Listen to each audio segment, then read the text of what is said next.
ये 7 चक्र ऐसे हैं जो व्यक्ति को त्रिकालदर्शी बना देते हैं।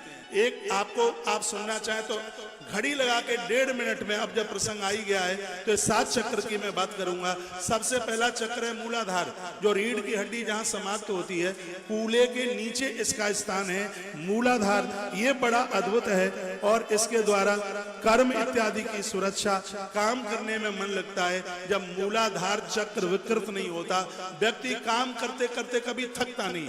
आपने ऐसे लोगों को देखा है जो 24 घंटे में से 18 घंटा काम करते हैं। उनमें से एक नाम मेरा भी है। मैं 18 घंटा काम करता हूं, कभी थकान नहीं होती, क्योंकि मेरा मूलाधार चक्र मजबूत है। इसलिए ये रीढ़ की हड्डी में यहां पर काम करता है। दूसरा है स्वादिष्टान, ये नाभि से 2 अंगुल नीचे है। रचनात्मकता काम के जितने काम हैं, ये व्यक्ति इतनी कलाकृति उसके पास में, बहुत बड़ा इंजीनियर बन जाएगा, बहुत बड़ा आर्किटेक्ट बन जाएगा जब उसका स्वादिष्ठान अपने अद्भुत जगह पर ठीक से काम करेगा। ऐसा व्यक्ति रचनात्मक बन जाता है। तीसरा है मणिपुर, ये नाभि के 2 इंच ऊपर होता है, 2 अंगुल ऊपर होता है। जब ये मणिपुर चक्र जिसका जागृत होता है, ऐसे व्यक्ति के पास आत्मविश्वास होता है। बहुत लोग निर्णय नहीं ले पाते, ये करेंगे घाटा ना हो जाए। मैंने ऐसे लोगों को बहुत देखा, पूरी जिंदगी निकल जाती है, इतना पैसा होता है, परिवार होता है, लेकिन जिंदगी में वो कभी कुछ नहीं कर पाए। क्यों? इसलिए क्योंकि उनका मणिपुर चक्र सुस्त पड़ा है।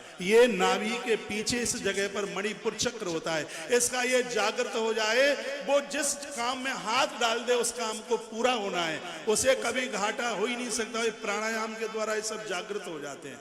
जो अभी मैंने आपको प्राणायाम की बात करी है, 7 चक्र इसके द्वारा जागृत हो जाते हैं। ध्यान से सुनिए, मूलाधार चक्र जिसका जागृत हुआ है, वो काम करते करते कभी थकेगा नहीं। जिसका स्वादिष्टान चक्र जिसका जागृत हो गया है, उसके पास में कौन सा रचनात्मक कार्य होंगे, वो जो कार्य करेगा लोग उसकी वंदना करेंगे। मणिपुर चक्र जिसका जागृत होता है, नाभि के ठीक पीछे होता है, इससे व्यक्ति आत्मविश्वासी हो जाता है। वो जो जिस काम में हाथ लगा दे वह फलीभूत हो जाता है। और चौथा चक्र है जिसका नाम है अनाहत चक्र, ये ठीक छाती के पीछे होता है। और जिसका ये जागृत हो जाए, दुश्मन भी उसको प्रेम करते हैं। जिसका अनाहत चक्र जागृत हो जाए, दुश्मन भी उससे प्रेम करते हैं। प्रेम, करुणा, रिश्तों में बारीकी, सबसे मिलना, सबसे भाईचारा, सबसे आप तुम करके बोलना, क्रोध को जीत लेना, किसी से लड़ना नहीं, किसी से झगड़ना नहीं, ये अनाहत चक्र का कमाल है। मैं आपको कहना चाहूंगा, यदि आप फैसले नहीं ले पा रहे हैं तो आपका मणिपुर चक्र सोया हुआ है। आप क्रोध कर रहे हैं, पत्नी से नहीं बन रही, पति से नहीं बन रही, बच्चों से नहीं बन रही, मैं प्रार्थना पूर्वक कहना चाहूंगा, आपका अनाहत चक्र सो गया है। इसको आप जगाइए।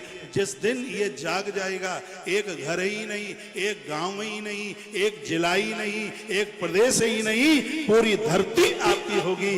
प्रभु राम कृष्ण के पास में सब चीजें थी, ऋषियों के पास में चीजें रही। स्वामी विवेकानंद जी महाराज के 7 चक्र जगे हुए थे, परमहंस के 7 चक्र जगे हुए थे।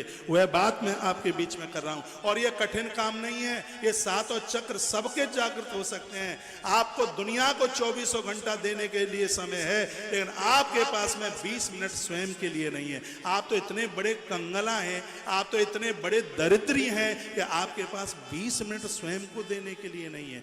तुम सबके लिए सब कुछ करने को तैयार हैं, लेकिन अपने लिए आपके पास टाइम नहीं है। मेरी प्रार्थना है, अपने 7 चक्रों को जागृत करना। 3 महीना लगेगा इसको जगाने में, टाइम थोड़ा आपको देना पड़ेगा। ये बातों से नहीं, इसके लिए आपको कुछ करना होगा। 5वां चक्र है जिसका नाम है विशुद्धि चक्र। ये कंठ के ठीक पीछे होता है, आध्यात्मिक जुड़ाव होता है, दिव्य चेतना होती है, उससे तो ईश्वर से बातें होती हैं। मन इतना उसका मयूर नाचता है। 6वां उसका चक्र है जिसका नाम है आज्ञा चक्र। ये भ्रकुटी के मध्य के पीछे होता है। इसके द्वारा आत्मज्ञान हो जाता है, इसके द्वारा संपूर्ण उसको सब कंठस्थ हो जाता है। और 7वें में सहस्रार चक्र है, ये माथे के बिल्कुल पीछे होता है। और जिस समय ये जागृत हो जाए, उसी समय जीवात्मा को परमात्मा का दर्शन हो जाता है। कुंडली जागृत हो जाती है, व्यक्ति भविष्य वक्ता बन जाता है। आगे क्या होगा, क्या आगे होने वाला है, इस बात की उसे जागृति हो जाती है। पूज्य डोंगरी जी महाराज ने, राम सुखदास जी महाराज ने, परमहंस जी ने अपनी मृत्यु की उद्घोषणा पहले कर दी, क्योंकि उनका सहस्रार चक्र भी जागृत हो चुका था।